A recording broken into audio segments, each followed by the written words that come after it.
Bună dimineața din Sofia, Bulgaria. Am ieșit la o plimbare de dimineață și în partea aia se vede muntele.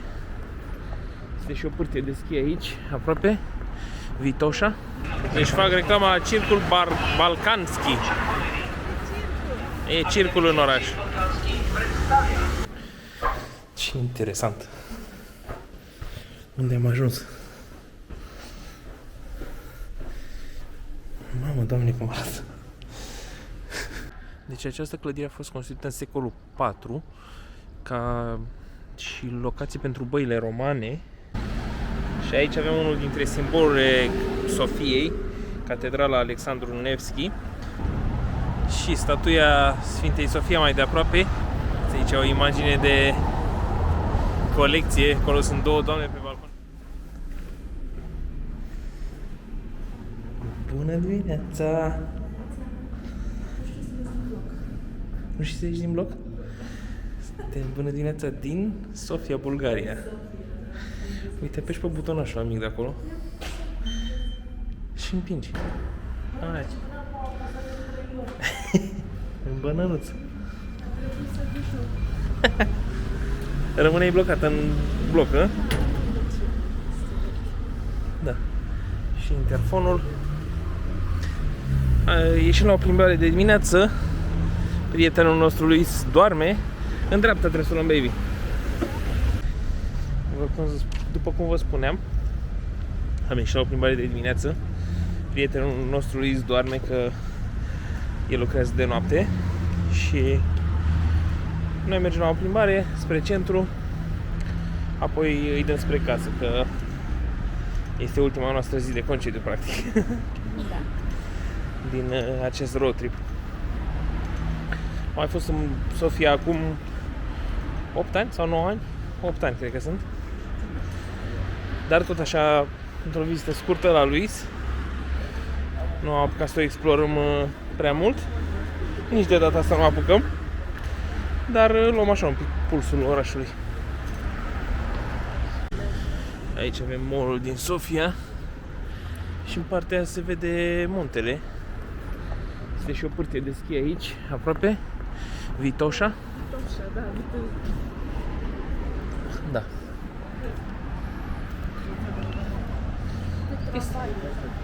Da, haideți să vă arăt tramvaiul. Tramvaiele sunt destul de vechi. Lui este și la strada principală, e gălăgie la el. Da. În apartament. Dar este un bloc vechi și este destul de aproape de centru. E foarte frumos apartamentul, Da. e mare, cu tavan înalt, îmi place. Da, este și bine compartimentat. Da. E drăguț. Seamănă așa un pic cu Bucureștiul Sofia. Are clădiri vechi și noi, dar mi se pare că nu este atât de aglomerat ca Bucureștiul, schimb. Este mult mai liber în ceea ce privește traficul. Uitați, încă un tramvai vechi, alt model.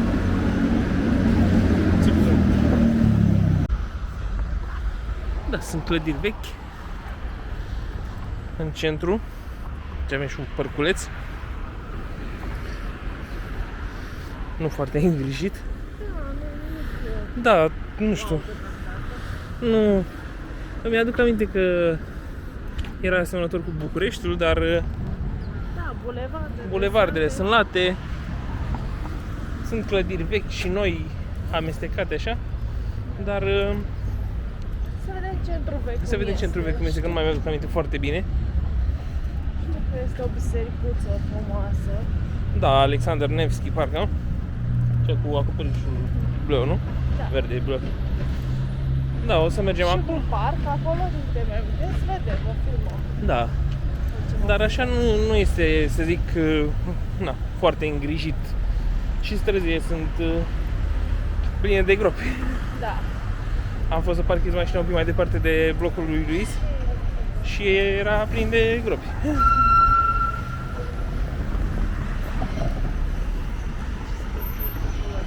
Da, acolo se construiește probabil un bloc de birouri. Clădire de birouri. și clădirile vechi nu sunt foarte bine întreținute. Aici era o toaletă publică veche. Uite-ți cum arată.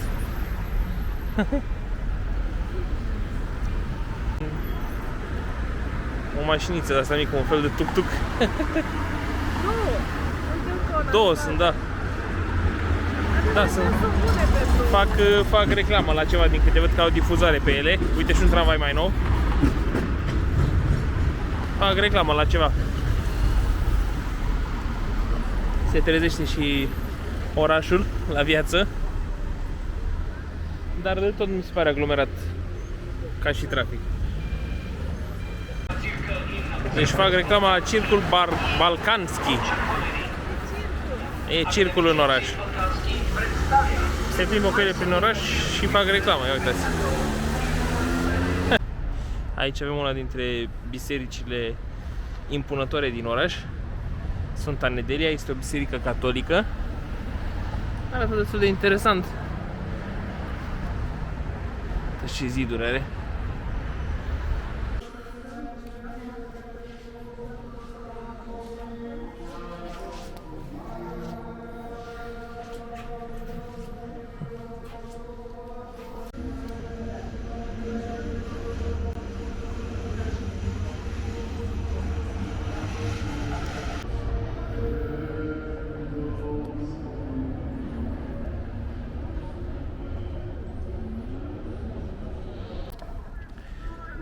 Acolo în depărtare se vede moscheea principală din Sofia, Sfânta Nedelia. Și avem un monument, dar scrie doar în bulgară. Deci ce clădire e impresionant aici.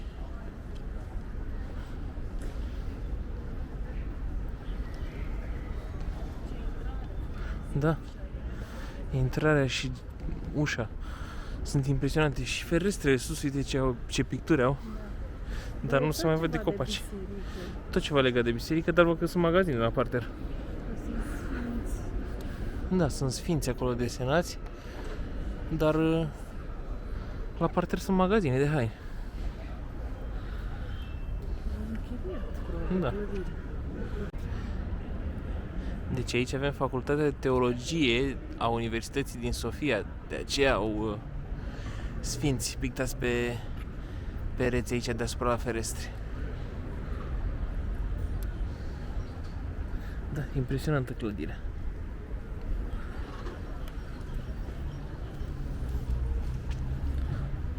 Asta este o piațetă.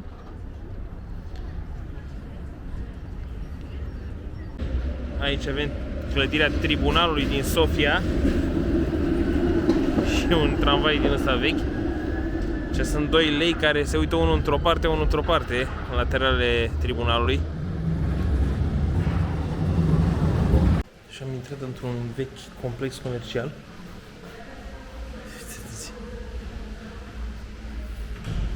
Au tot felul de magazine cu haine, textile, exchange. Cum erau și la noi. Căutăm o toaletă.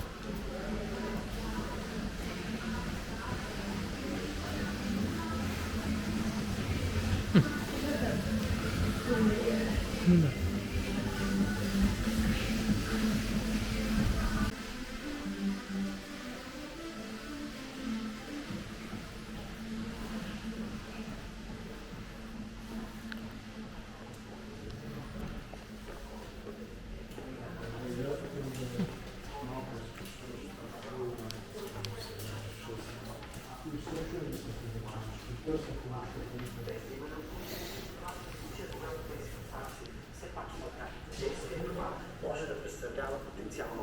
Agenție de turism.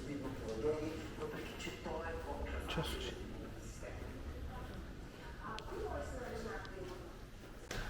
Deci cum arată la interior complexul acesta? E ca o scară de bloc aici, da. Interesantă și balustradă să mine. 200, parcă 290. Deci cred că e la 2. Etajul 2.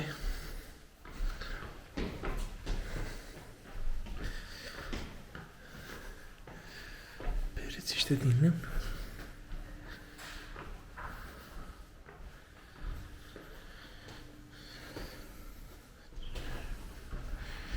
Arată ca o școală, o clădire guvernamentală, nu știu. Ce interesant. Unde am ajuns? Mamă, Doamne, cum arată.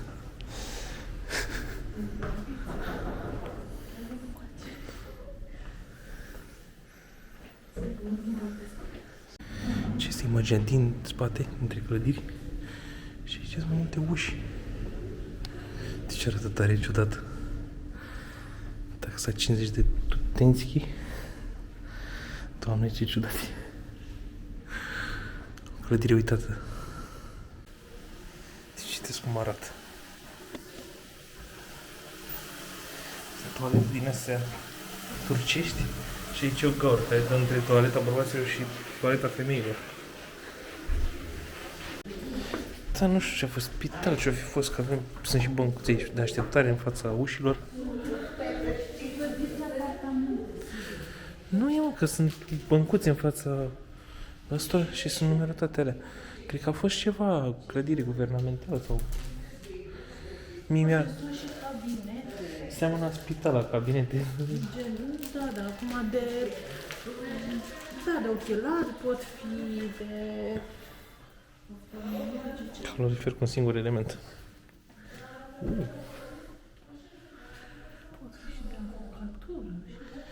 Da, sunt diverse sedii guvernamentale sau non-guvernamentale, nu știu ce sunt, dar arată într-un mare fel.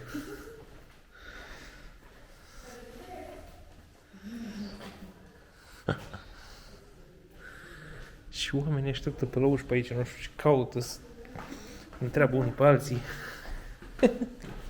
Ca la noi. Da, este interesant. Uitați aici ce hol din ăsta întunecat. Acolo era un domn în negru, a intrat pe ușă, a ieșit, s-a dus în altă parte. Doamne. Bă, dar noi coborâm la... Asta e. E întuneric și de mi se pare că coborâm la subsol.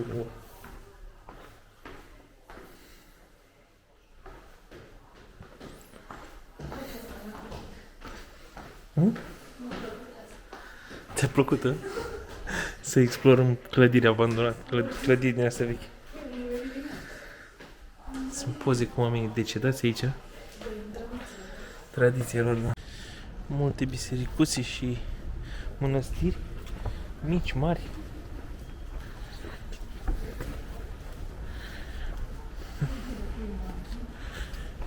Da, o clădire cu poze, cu Albert Einstein.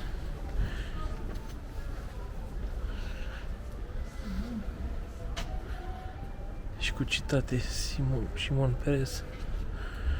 Da. Uitați aici și Biserica Rotundă Sfântul Gheorghe.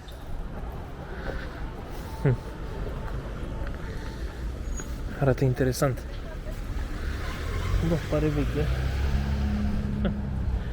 Și aici suntem.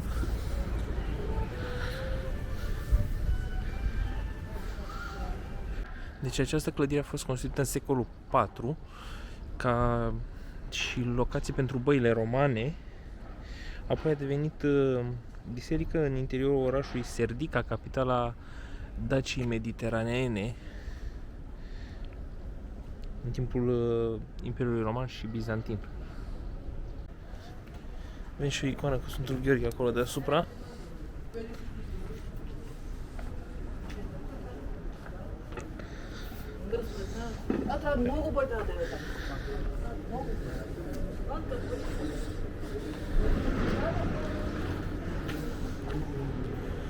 Ce interesant e.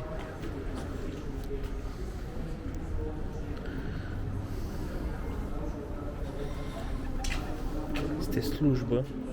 Eu nu știu dacă pot să intru. Da. Arată foarte interesant. Și clădirile astea vechi, ce ferestre din lemn acolo la primul etaj. Turcoază așa.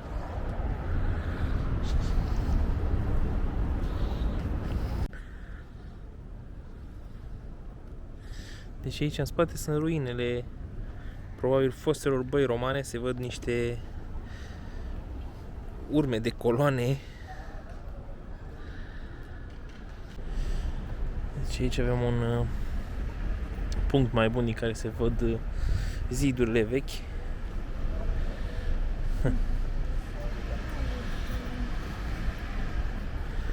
Da, interesant. Exterior acolo a fost ca un canal. Posibil. Deci aici este Public Roman Baths. Băile romane publice erau probabil. Uitați, aici avem Ministerul Educației și Științei din Bulgaria și avem gărzi la intrare ca în Londra.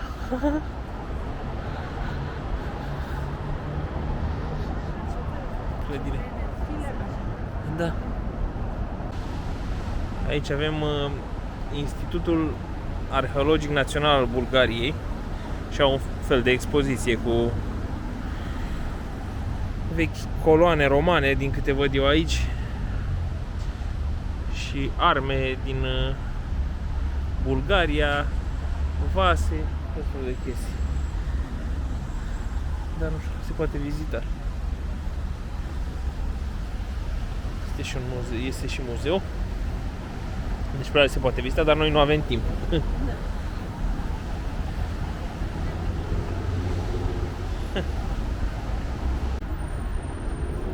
Și aici o statuie interesantă pe o clădire.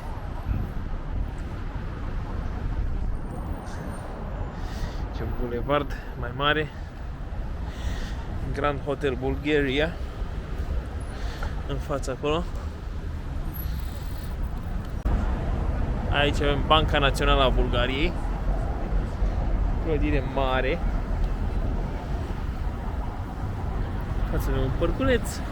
Uite, chiar e mare. Aici am fost data trecută cu Luis și cu Rita. Am făcut poze pe aici. Erau tot așa lalele înflorite, țin minte, și la fântâni în partea în mijloc.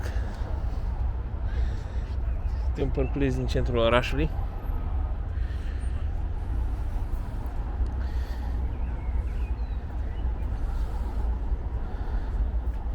Este un palat cu o expoziție de artă.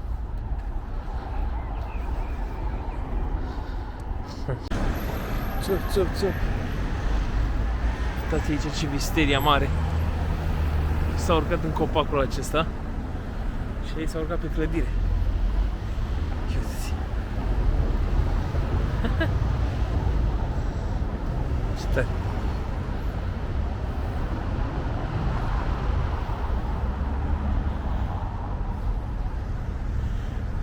Ce fain! Uite ce clădire frumoasă aici.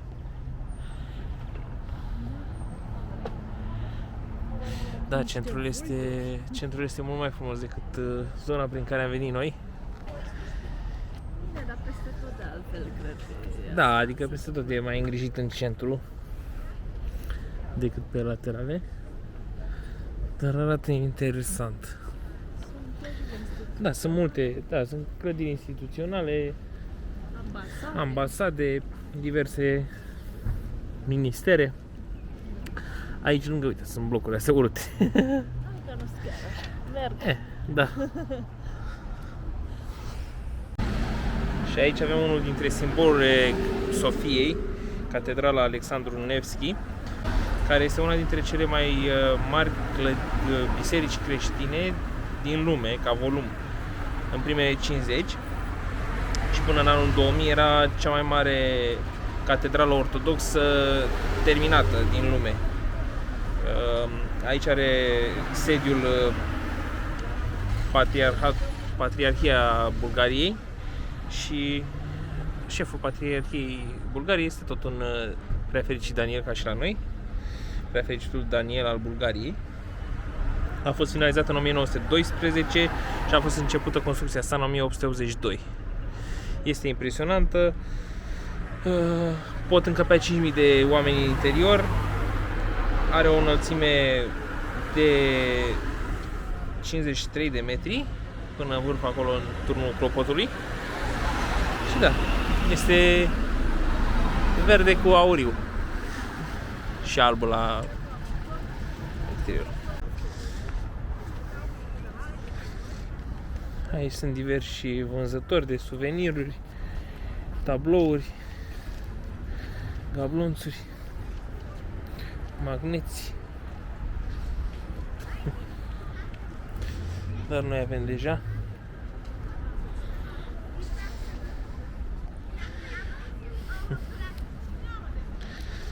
Icoane.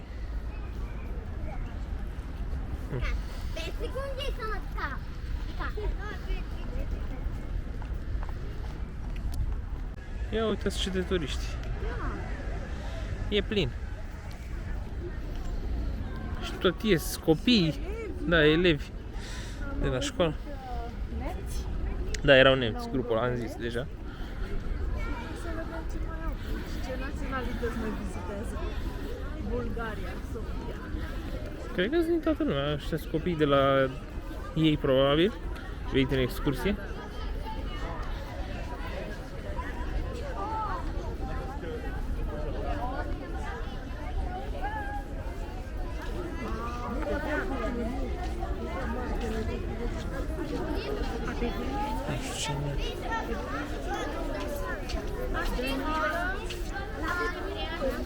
Să vedem.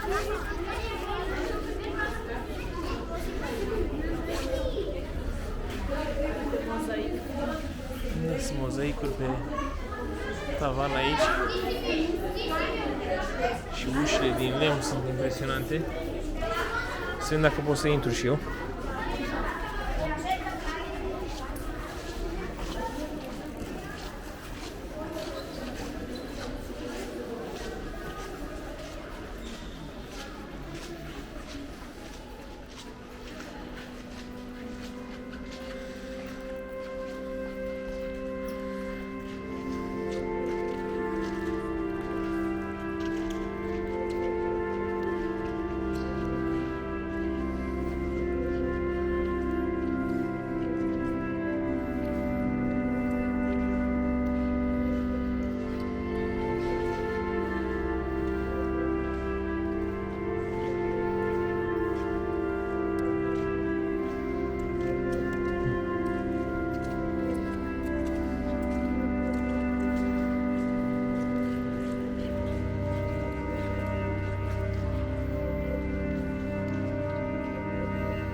Tablouri, icoane.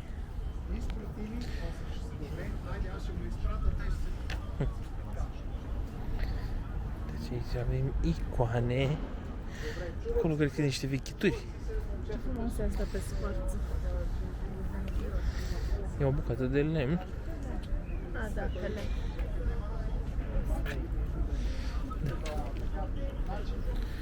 Aici sunt unii oameni cu vechituri, bijuterii, haine, săbii, aparate foto, medalii.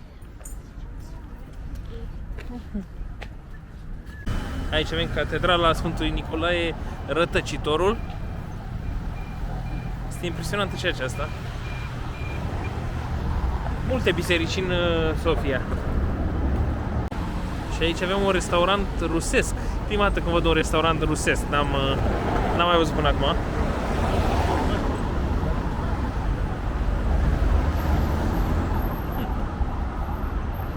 Iarăși aici un grup de turiști.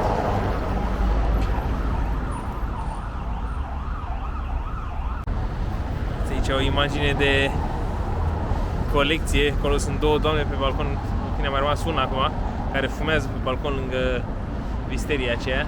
Aici și a doua, cu cafeluța. Viață bună!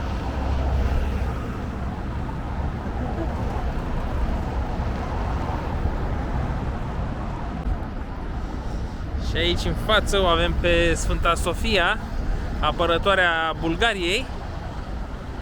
Nu știu cât de bine se vede, și aterizează și un avion. E frumoasă. Și statuia Sfintei Sofia mai de aproape. Da. Este frumoasă, aurită, îmbrăcată în negru. Simbolul Sofiei. Și cam aici se încheie videoul nostru, plimbarea noastră din Sofia. Da. Sau de un avion pe fundal. Un avion defect. Și cam aici se încheie plimbarea noastră prin Sofia. A fost drăguț. Plimbarea de dimineață. Ne-a apucat ora 12:30. Mergem să ne luăm bagajele de la Luis. Mergem la mașină și ne punem la drum. Până la urmă a fost drăguț, mai ales centrul e drăguț. Plin de viață, mulți turiști. La catedrale în special. E frumos, merită bifat. Da.